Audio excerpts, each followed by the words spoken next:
Sosok pria terekam CCTV pukul wanita hingga terjatuh di Cimahi, kini dicari polisi. Pelaku penganiayaan terhadap seorang perempuan di kota Cimahi, Jawa Barat ternyata pacarnya sendiri.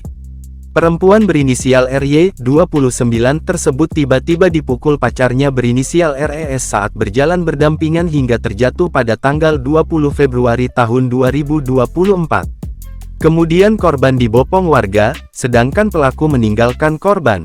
Lurah Setiamanah, Rati Dwi Setia Putri, mengatakan, berdasarkan informasi dari pengurus RT dan RW, korban dan pelaku penganiayaan tersebut diketahui belum menikah. Mereka berpacaran, mungkin ada permasalahan pribadi, tapi saya juga kurang tahu pasti apa sampai terjadi penganiayaan, ujarnya saat ditemui di kantornya, Rabu, tanggal 21 Februari tahun 2024. Berdasarkan informasi dari pihak keluarga korban, kata Rati, korban penganiayaan tersebut sedang dalam proses perceraian dengan suaminya. Namun terkait hal ini pihaknya belum mendapat informasi lebih lanjut. Ia mengatakan, terkait penganiayaan yang dilakukan pelaku terhadap korban ini terjadi saat kondisi jalan sedang sepi karena saat kejadiannya sudah memasuki sore hari. Mungkin sebelum kejadian ada cekcok sedikit, sehingga masyarakat langsung keluar.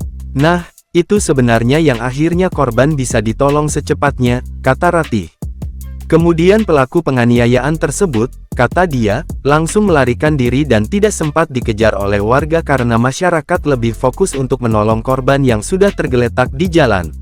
Kasih Humas Polres Cimahi, Ibtu Gofur Supangkat, membenarkan terkait adanya aksi penganiayaan terhadap perempuan yang dilakukan oleh seorang laki-laki hingga viral di sosial media tersebut.